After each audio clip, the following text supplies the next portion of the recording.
Do you remember as a kid, you might have been on the playground running around and somebody said that their dad could lift their car up. And you or somebody else on the playground was like, no, liar, liar, pants on fire. I don't know where that phrase came from, yet it's curious. If we lie, will our pants catch fire? I don't know. We're going to discuss that today on episode 858. We're going to talk about stop lying. Will your pants catch on fire? All that and more on this episode of today's Antidote. Stay tuned for today's Antidote, brought to you by the Renegade Success Network. Today's Antidote features a healthy dose of thought-provoking insights and information for business owners, entrepreneurs, leaders, and nonprofit professionals. Each day since March of 2020, this program has offered that one thing to help you continue on your own unique pathway to success. And now, Renegades, we bring you Bob Graham and Tom Brush.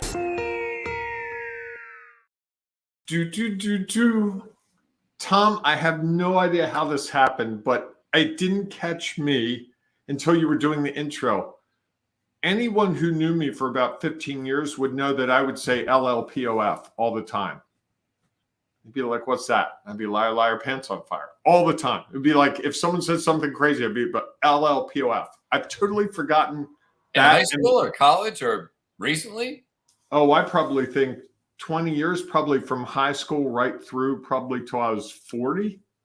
Every now and then it comes up, but I haven't thought of those letters in months, if not years. And it was like when you were going through that intro, I'm like, oh, liar, liar, pants on fire, LLPOF. You were well ahead of the LOL. That's what I'm telling you. That's it.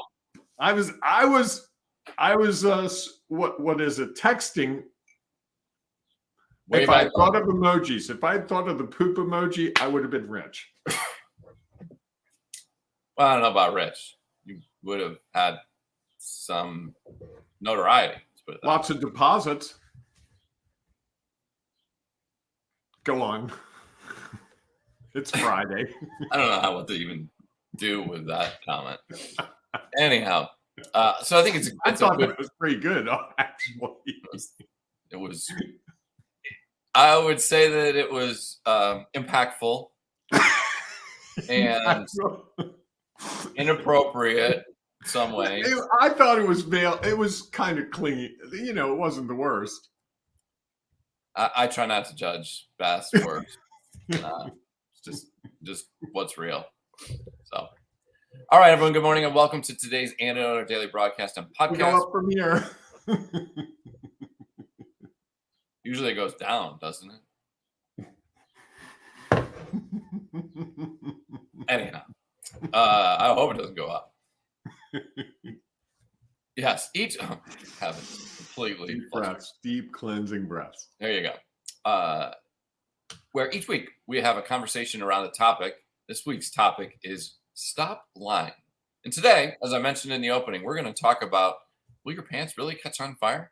Which is kind of for what is the outcome, the aftermath of that, and more. And as we go through that conversation, if you have any thoughts or ideas that you'd like to share, please feel free to put them in the comments, because we know it'll add value to our show.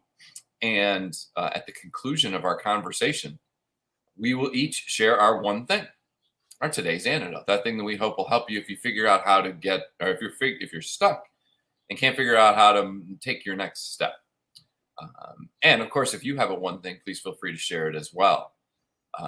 Someone out there may have had people telling this one thing all the time. And until you say it the way that you say it, they might not actually hear it until then. So please feel free to share your value, because it will likely have an impact on someone else. Just like Bob this morning shared his value, and it certainly had an impact on the last minute and a half of the show. So no doubt. Before we dive into that conversation, though, each morning, Bob and I do our celebrations. So, Bob, what are you celebrating this morning? So one of the coaches I've been coached by over the last couple of months, at the last minute last night around 7:30, invited me to a leadership biometrics lecture he was doing online last night, 8 p.m. Fortunately for me, I was available. And I went to this workshop where he was just explaining to about 8 people. He was explaining just how leadership works. And he was really getting into a lot of the neuroscience. And it was fascinating because he really broke it down into very simple terms. I've studied some of that. And oddly enough, one of the things that came up in it that jumped out at me was the idea that when we lie, it's really a response to the fact that something's changing. And our brain doesn't know that we're lying. It's literally trying to get out of a situation. It's very uncomfortable, so it'll do anything. It'll exaggerate, it'll lie, it'll misrepresent. It doesn't have the evaluative skills because, and this is a fascinating thing to me, when we're in that fight, flight, or freeze situation, like we get in thousands of times a day, our IQ goes down 30 points. Interesting. Yeah. Now, for a guy like me, that puts me at about negative 27. So you can only imagine the problem. But think about that. We become less intelligent in that moment when we're like, oh boy. So if you're someone who's got to do something that you hate doing, like someone the other day was telling me, I got to do sales calls. I got to do cold calls. I hate it. I hate it. I hate it. I hate it. Think about it. They're going to lie to themselves possibly or exaggerate to themselves. It's harder than it looks. I did 4 calls last week. No one answered. So now they're going to extrapolate. If I do 10 today and no one answers, now I've wasted all that time. So they'll lie to themselves, they'll exaggerate, they'll do all this. And all the while, the brain isn't evaluating it and saying, come on, dude, that's not right. The brain's going, yeah, you're right. You're getting us out of this uncomfortable situation. So what he was advocating was to take very simple steps. So if you have to make a sales call, instead of going through the stress of it, just literally pick up the phone and dial. Try to get ahead of it. And this is a guy who trained Navy SEALs. And Navy SEALs, he said, Navy SEALs, basically, we train these guys and women to circumvent all the fear and get ahead of it. So his whole thing was you have to get ahead of the fear response. You're going to have change. And if you can just take a small step. So I was telling him I'm supposed to call him and set up a call with him. And I haven't done it for 2 weeks. And he said, that's a great example. What's standing in your way? Well, I haven't really got a lot of success to talk to you about. I've got a couple of things I really am not too impressed by. I think you're going to give me a hard time. And he's like, okay, so what would I tell you to do in this situation? I think what you're saying is just set up the appointment. Like the minute it pops into my head, I got to set up an appointment. Don't think about it. Just do it. And he's like, didn't you tell me you used to run a lot? Yeah. He's like, what'd you do? You set your clothes up the night before, you got up in the morning, you didn't think about it. You just got the clothes on, went to the bathroom, and out you went. I'm like, yeah, that was how it worked. And some days I hated it, but I still did it. He's like, that's a great example of how we can get through these difficult situations. And so part of this, we've talked all week. It's been a great week of talking about lying to ourselves. I never realized that when we lie to ourselves or when we lie to other people, it's just because we're uncomfortable. And I'm thinking through some situations where I've lied about things, and it's usually exactly that. I'm uncomfortable. Hey, how's your business going, Bob? Going really well. I had a great month. Great month. Oh my God, June's so good. So good.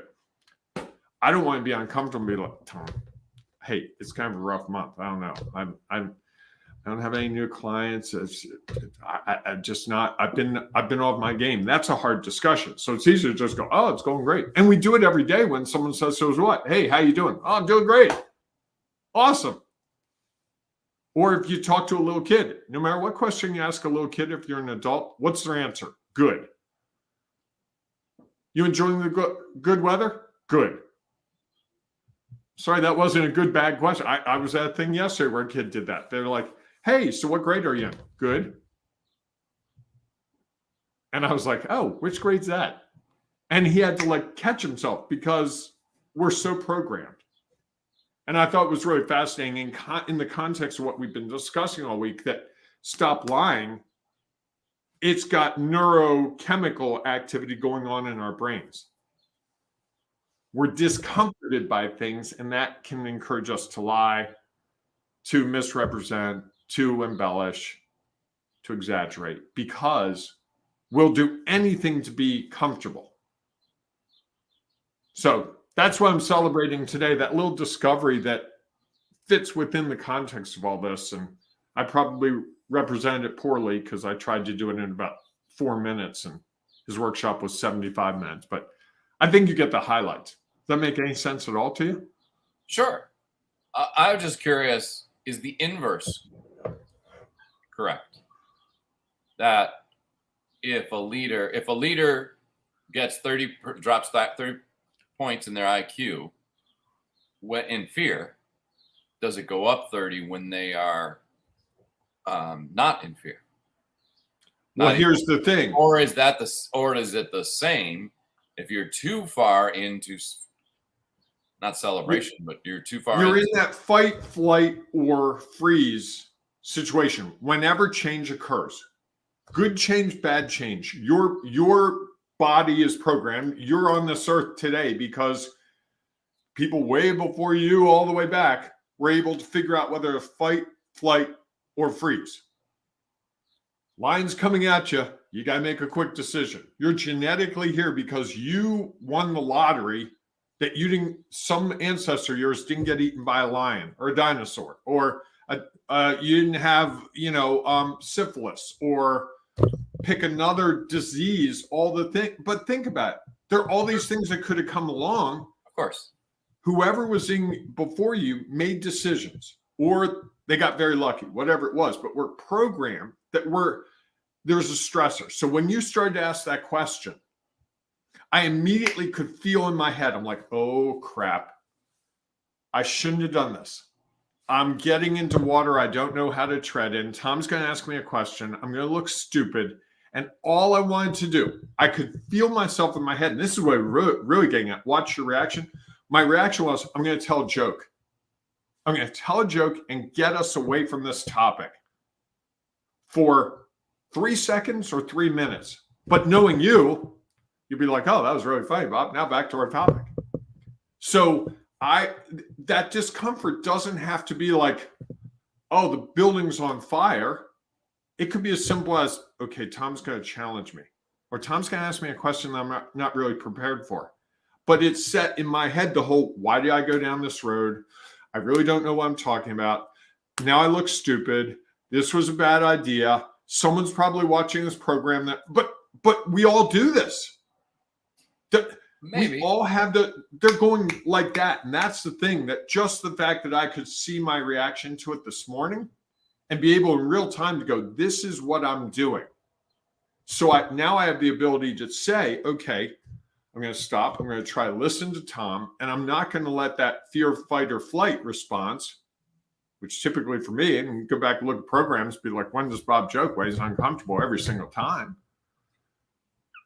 Now I'm aware. Okay. And I think everyone watching this or listening could have the same experience. Like, okay, when you start to think of how many times you're uncomfortable in the day, it's staggering. Last night after this thing, it was 8:00. I was up for another hour and a half. I was uncomfortable by various things. Guy was driving the other way on the road. He didn't have headlights on. Dark colored car. I'm like, this is really scary. And I'm thinking, okay, do I call the police? Do I get out of his, do I really veer off to the shoulder to get out of his way? We're going 50 miles an hour. This could be bad. What if he's drunk? What if he's collapsed? What if all those things are going through our heads really quickly? We don't think about that, but we're constantly processing that. So there's someone right now who's like, should I take this route to work or that route to work? They're processing. If I go this way, well, it's Friday. It's better to go this way on Friday. But if there's a slowdown up ahead, now I'm going to be late for work. Isn't that all the challenge of judgment? Because we're worried about being right or wrong. If we stop worrying about being right or wrong, we're worried about being alive. That's what this fight, flight, or freeze is really about. Well, it's about being alive. That. You've got to make decisions to stay alive. And stay alive is have food, have shelter, have some self-esteem, have Correct. people like you. All those things are part of that because our brain doesn't really know how to assess, do people like me or not, against, is this house on fire? I smell smoke, is my condo on fire? The same response no matter what. Or my cat's going to claw me if he gets up near my face sometimes. Like, what if he gouges my eyes out? You wear glasses. Were you uncomfortable by that? Was I? No. No, I'm just. Well, I think that I don't know. I mean, making a decision on what route to take to work, I don't think it is a fight, flight, or freeze decision. It's a decision.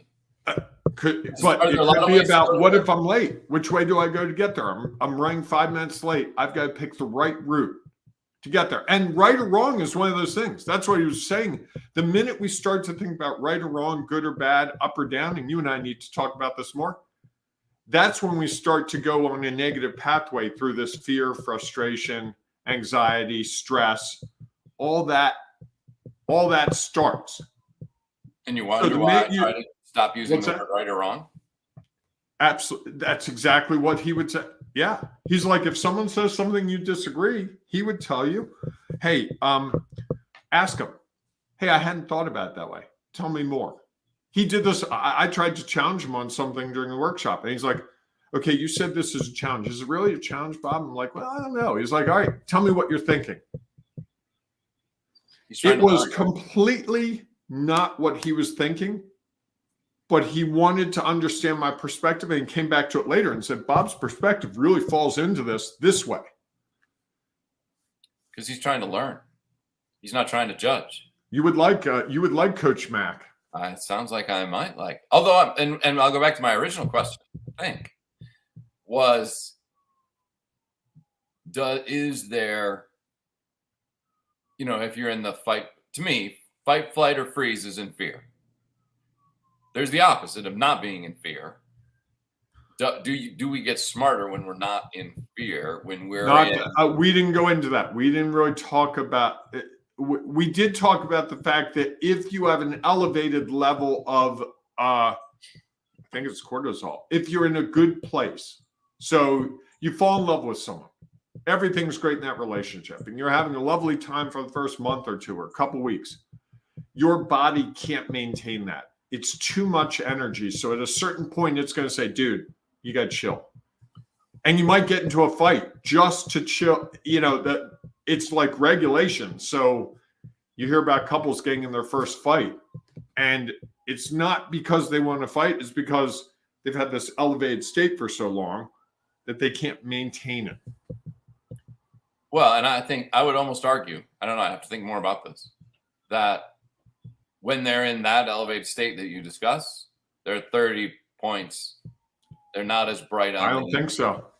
Because I think they're jaded in how they look at things. They're filtering it through. They're not as smart as they were in a normal state. I'll ask them. That's a good point. Yeah. Right? Because if you're so caught up in the emotion of, oh, isn't this awesome? Just like if I wasn't this awful. Right. I'll ask him. It's a good point. And he will enjoy the discussion with me around that. Awesome. Cool. Nice celebration. Thank you. It's probably the longest celebration we've ever had. I think I would agree with that. Well, I think it was relevant, and I think I'm not judging it. Okay. All right. See, that's the discomfort of it's a change, right? Normally we do the celebration like that, and I took 10 minutes, so it's a change, and now I'm uncomfortable. Okay. Just amazing to me how many things we get uncomfortable about. Well, I think that goes back to because we want to be right or wrong rather than just real. This is what's real. All right, we took 10 minutes. Okay. Right.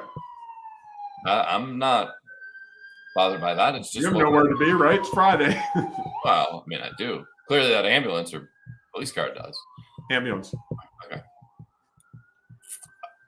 Are you concluded your celebration? Yes, Tom, I have. What's your celebration today? I hope it's equally as complicated. No, I don't think so. It is, and I have to apologize. I messed up. And I know that's a judgment, and I'm judging myself. Yesterday, was my parents' 60th wedding. Oh, come on, Tom. And I don't even know what I went and celebrated, but clearly it was not as much of a celebration as that is. So 6 years is amazing. It is amazing, isn't it?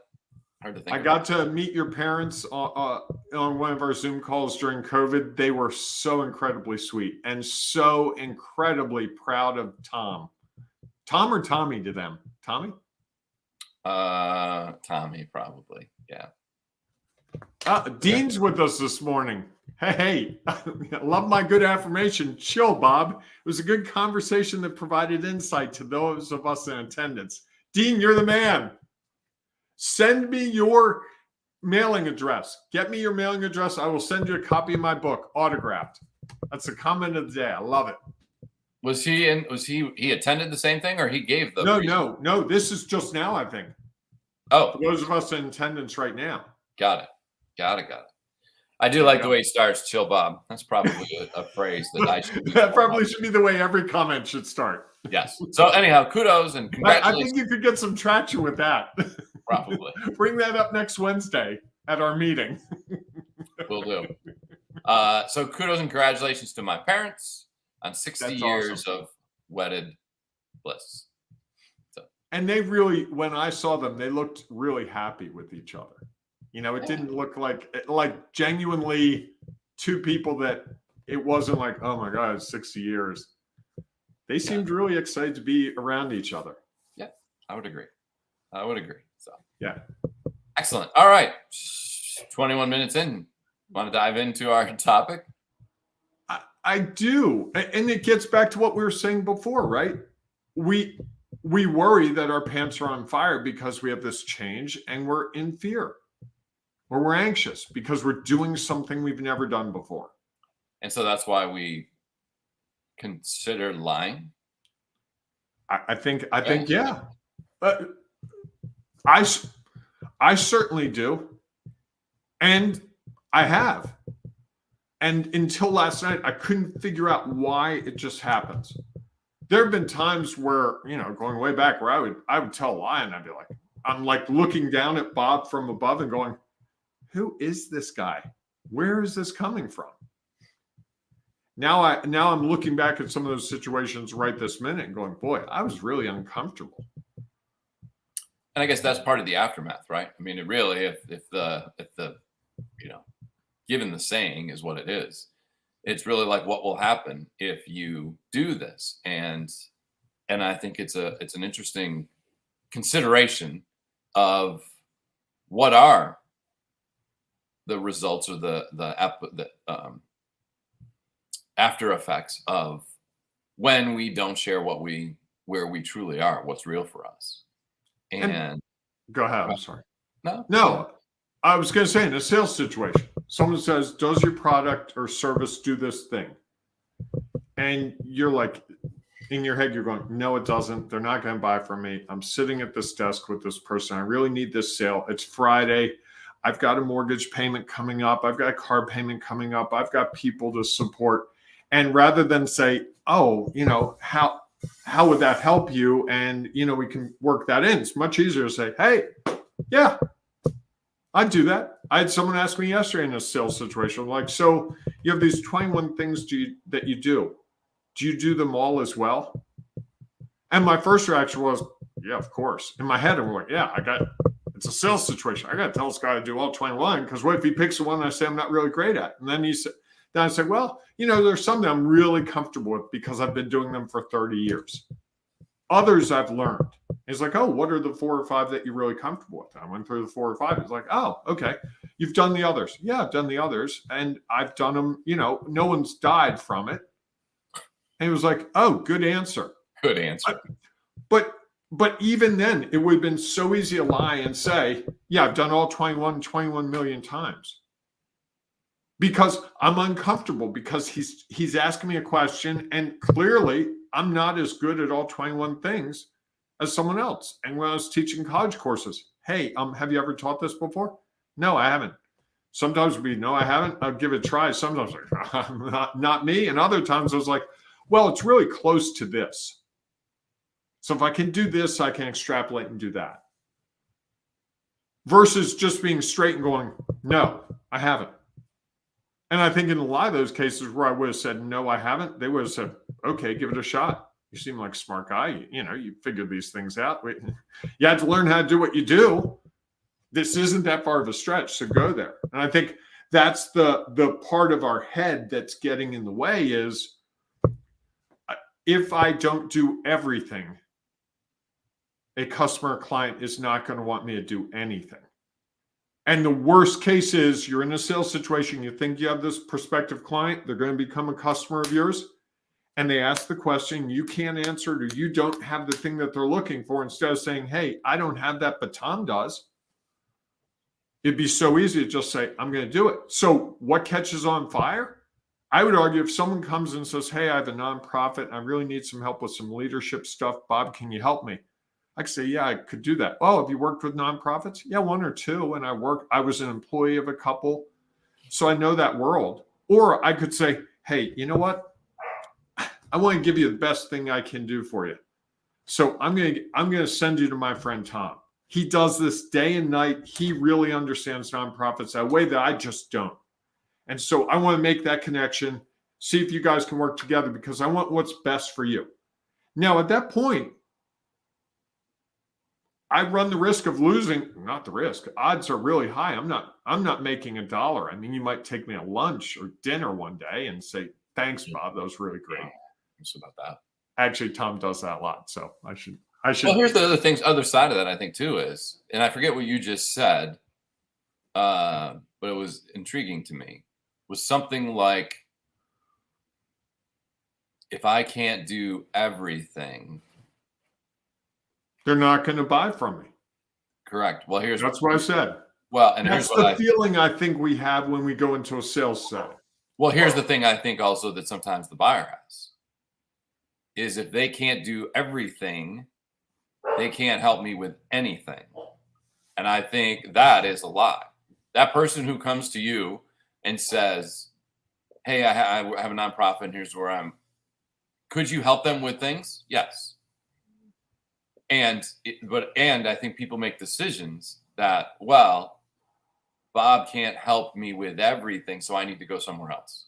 Right. And they're kidding themselves, really lying to themselves, that they're going to find something that does everything for them that they are looking for. It's not out there, because we all have, even the most impactful product there is, still can't do everything that you need to do. It's just hard. It's just almost impossible to put that together. And so I think we get in this mindset that it's all or nothing. Right.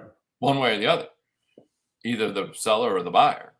And that is really lying to ourselves that.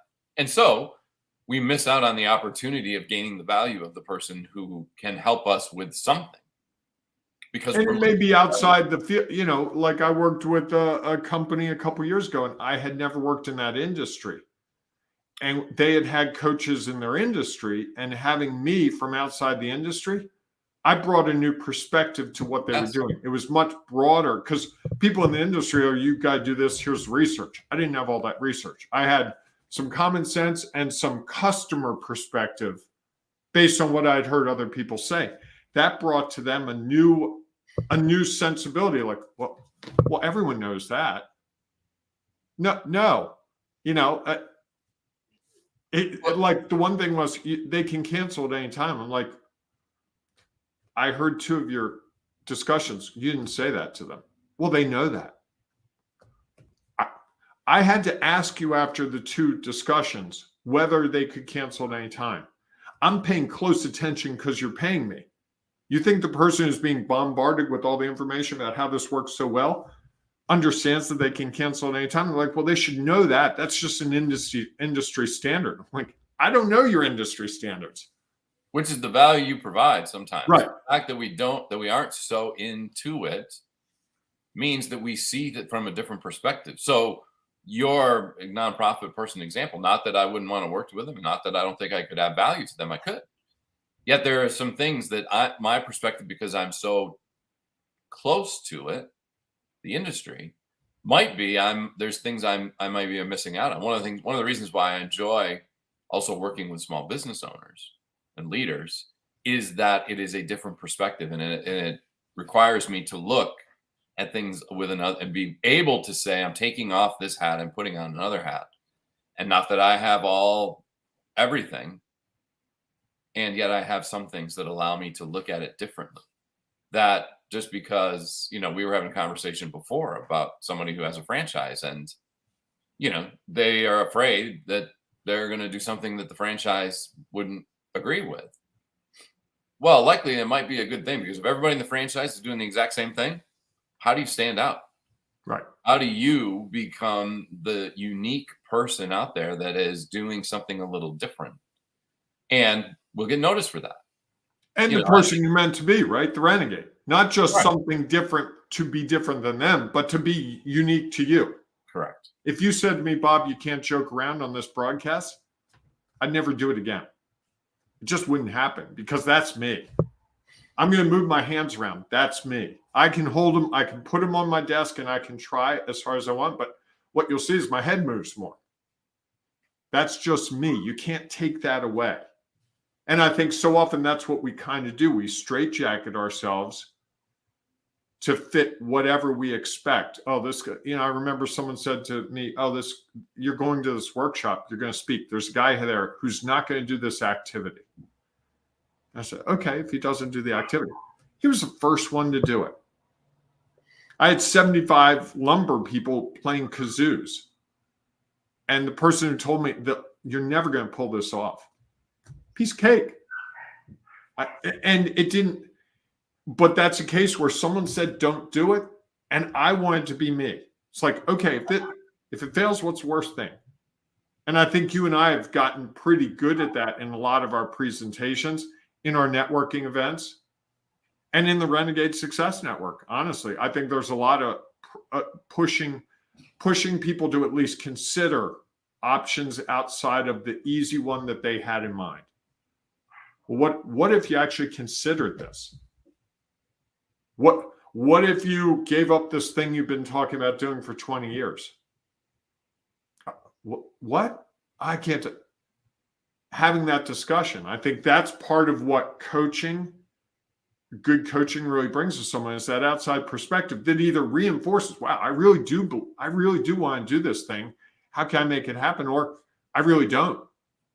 And also, when you're having that emotional response, the fight, flight, or freeze, the coach being able to say to you, hey, whoa, hang on. You've made this simple situation really complicated. Let's break it down. What do we really got going on here? Okay, the person doesn't like the terms of your contract. Can you change the contract? Yeah, I could do this, this, this. Oh, okay. And we get so wrapped up in the emotion. I know I do.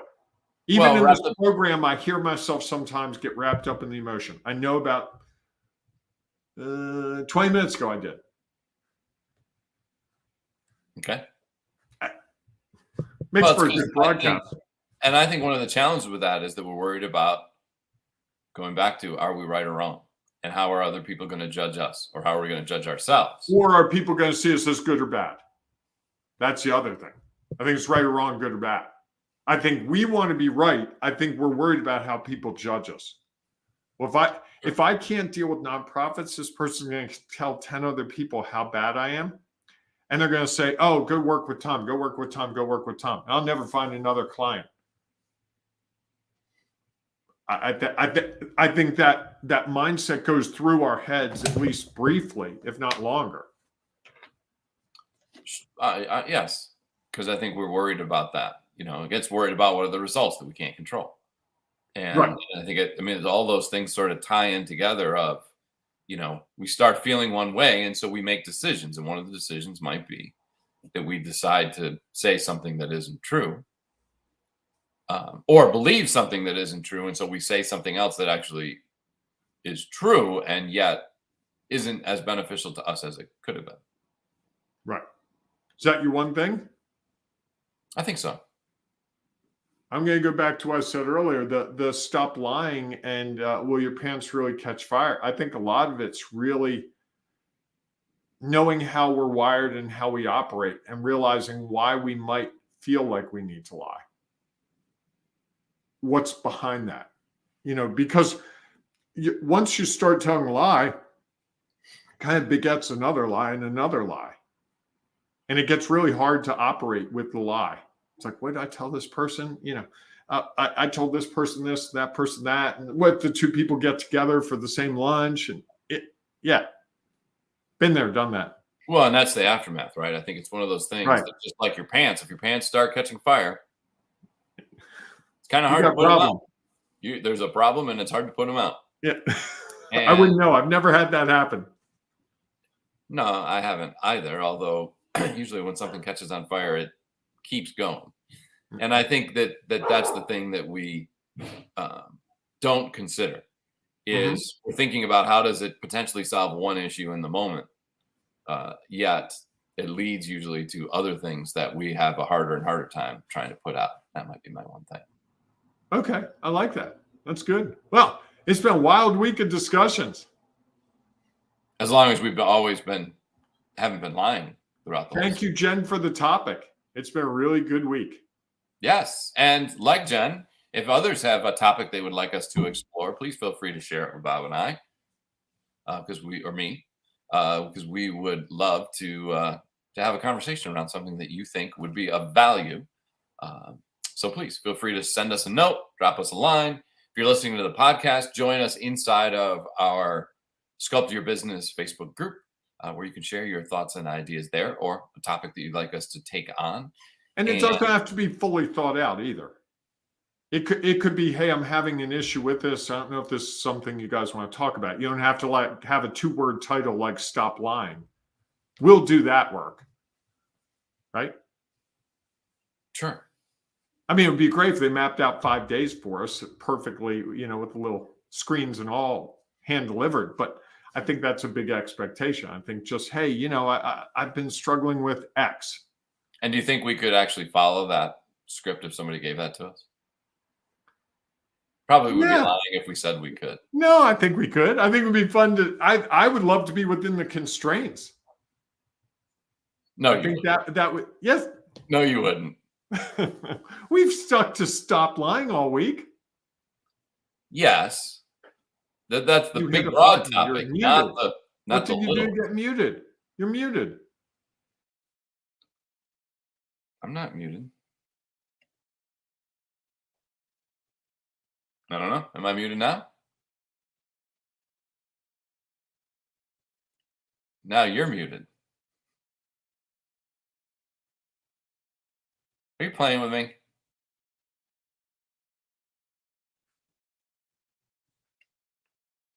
You're muted. Look at the screen. How did that?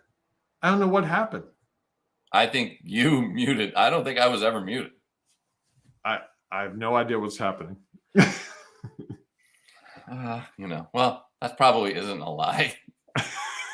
No, that's never a lie. All right, everyone. That's probably a good reason that we should wrap this up because you might have just had like a minute of nothingness. So either way, thank you, Dean, for your comment. Appreciate you. Thank you, Dean. All right, everyone. Thanks so much for being with us today. We look forward to seeing you inside of our Facebook group. If not, we will see you 7 a.m.-ish Eastern time, Monday morning. Fathers out there, have a great Father's Day weekend and enjoy it. Embrace whatever you do, the renegading you. It's so worth it. Full weekend of embracing your renegade. You'll come back Monday recharged, enervated. All kinds of great things will happen. Yes. And if you happen to be somebody who feels like you're doing some lying, stop. Your pants might catch on fire and you might not be able to stop it. So go out and enjoy the day. We will see you soon. Are you someone who lies? Come on, you've lied in some situation. Well, your Sculpt Your Business program, from chaos and confusion to confidence and control, is not a lie. It will help you. It will help you figure out why you might be lying, why you might be exaggerating, why you might be obsessed with right and wrong, good and bad. Tom Brush and Bob Graham, that's Tom, I'm Bob. We can help you figure out how to move forward with your business. Or if you're a leader, we can help you figure out how to move forward as a leader. It's so powerful to have an outside person looking inside to see what you might not see. It is so, so valuable. So if you're interested, go to renegadesuccessnetwork.com or track down Tom or Bob. They'd love to talk to you.